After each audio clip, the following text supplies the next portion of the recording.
Hey everyone, and today I'd like to show you how to launch a Vault server in Google Cloud using Terraform. I piggybacked off of a module that already exists called Terraform Google Vault, which you can find on GitHub. I'm going to leave all the links for these repos in the description for you. And what this is going to do, it's going to launch a GCE instance in Google Cloud, and it's going to configure Vault and set everything up for us. And then I added a few extra things on top of that for configuration that I'm going to show you. So before we start, we're going to need to install a few things. So we're going to install JQ, the Google Cloud SDK, which we'll also need to authenticate to in order to run our Terraform. We're going to install Vault locally here. We're going to change the project ID. This will be for you to your project ID because it's set to mine currently. We're going to enable the Computer Engine API, and then which can be done just by visiting the Computer Engine page. And then I ran into a small issue with quotas, and I'll show you how to do that if you run into that problem. Okay, so let me just show you quickly if you run into this quota problem. What you're going to do here is in the search bar, you'll just search for quotas, and it'll show up, it'll say all quotas. And what you can do here is you can filter by the Compute Engine API service, and then you can filter further to the static IP address metric and in the location US Central 1, because that's where we are launching this. So mine's currently set to 100. If you run into this problem, you're going to get an error with the Terraform, and it's pretty easy to edit. You can just click on it and then press the edit button. It's not instant. You'll actually get an email notification when it gets increased. So if you do run into this problem, just keep in mind that you have to increase that quota for it. Great. So now I'm going to show you what the Terraform configuration actually looks like. And cloned it here locally, and it's very simple. It just inherits this Vault module, and which can be found here. And it's just defining things like the region and the project ID. And then it has some KMS settings, and these KMS settings are for unsealing Vault, which we're going to need to do. So that'll have the auto unseal capability. So pretty simple. This does a lot behind the scenes. It's going to configure our storage bucket for us. It's going to, configure Vault, but that's all abstracted. And, with 9 lines of code, we can have it nice and clean, and the module will handle the rest. I also created a configure script, which I'm going to take a look at later. This is just for initializing Vault and then enabling things like audit logs, and then writing a secret so you can test the audit log with Stackdriver.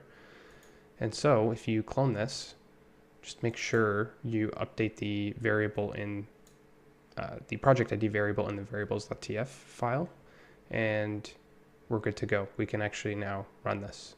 So if you're authenticated to Google Cloud via the CLI and have Terraform installed locally, we're ready to go. Now let's run the Terraform. So go to your terminal. If you're in the repository, you can run terraform init to initialize it.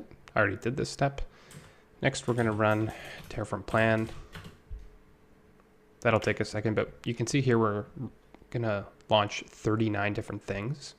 And this is because we're relying on the module for this, and it's doing a lot of things behind the scenes. Okay, now we can run terraform apply. So let's go ahead and run terraform apply here. And we're going to say yes to this. So this is going to take a while. So I'm going to pause here, and I'll see you when this is done.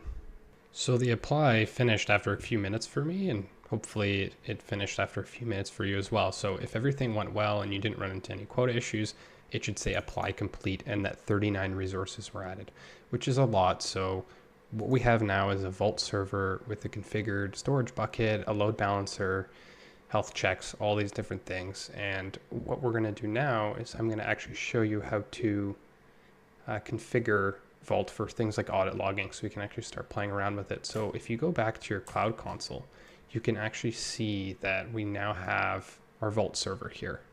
Now let's go back to the terminal here, clear the screen, and under our scripts folder, there's this configure sh file that has a few different settings. You could run this after a few minutes after Vault gets set up. You could add a sleep timer here if you want, but I'm just going to go through it so I can explain it. So we're just going to export here the Vault address. So we actually, when we run Vault locally via our CLI tool, it knows to hit that Vault server, which it's getting that address from the Terraform output. And then we're going to export the CA cert value, which is one of the certs that was generated during our apply. We're going to need that. And now what we can do is actually key our vault. So we're going to want to initialize it and add 5 keys, and we're going to need 3 keys for the recovery thresholds. So we can go ahead and run this, and it should work. If you get any sort of timeout issues, it's probably because your vault server isn't ready yet, and you can do vault status to actually check to see if your vault is responding after exporting those variables. We can see mine is not sealed, for example, because we just ran this the operator command, and we also have KMS, so it auto unseals it, which is awesome. So just keep note of these. You don't need to worry about my keys because I'm going to be deleting this server after this, so I'm not too worried about it showing you what the keys look like. And we're going to have this initial root token. So just make sure you save these keys, and we're going to take this root token key, and we're going to actually do vault login. And then it's going to ask me for a key. I'm just going to paste that in. And so now you can see I'm actually authenticated to vault, which is awesome. So we're quickly now just going to enable the audit log. So back to this configure script, we have the next command here, which is going to enable the audit log for us. And what's nice about the audit log is that it's going to track every API call. So if someone deletes a secret, that's going to show up. If someone reads a secret, that's also going to show up. So you're never in a situation where you don't know what's happening with your secrets. So we're going to want to enable that because it's such a powerful feature. And what's nice about this, it's actually going to forward to Stackdriver, so you can query those. So we're going to go ahead and enable it. So it's been enabled, and we're going to just add some secrets so they show up into the audit log. So you can copy this. It's going to just create a hello world secret for us under the secret hello path. And then when we get that secret hello path, it's going to show the secret key value pair, which is foo and world, which we put here. So let's go to our cloud console, and under logging, we're going to press logs viewer. And under the GCEVM option, then beside it, it's going to say all logs. We're going to filter to vaultproject.io/audit. You can see a whole bunch of stuff here, but this is because I've been playing around with it.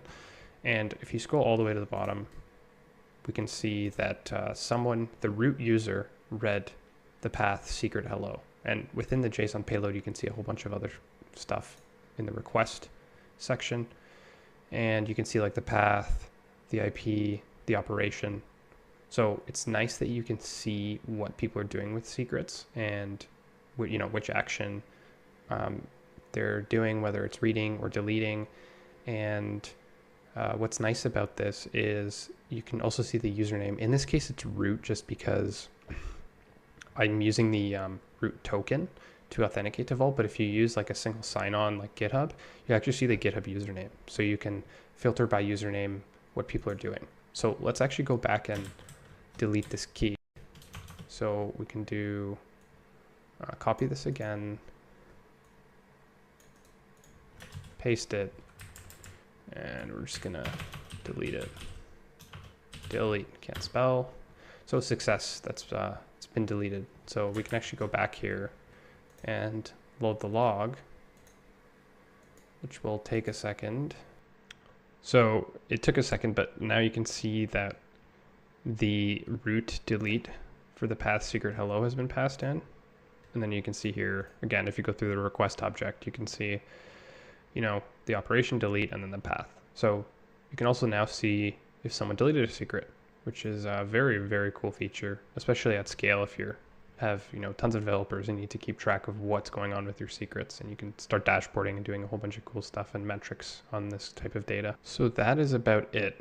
We've launched our Vault server, we enabled audit logging, we wrote some secrets, we saw them in the audit log. When we created it, we saw when we deleted it, and that's about all I wanted to show.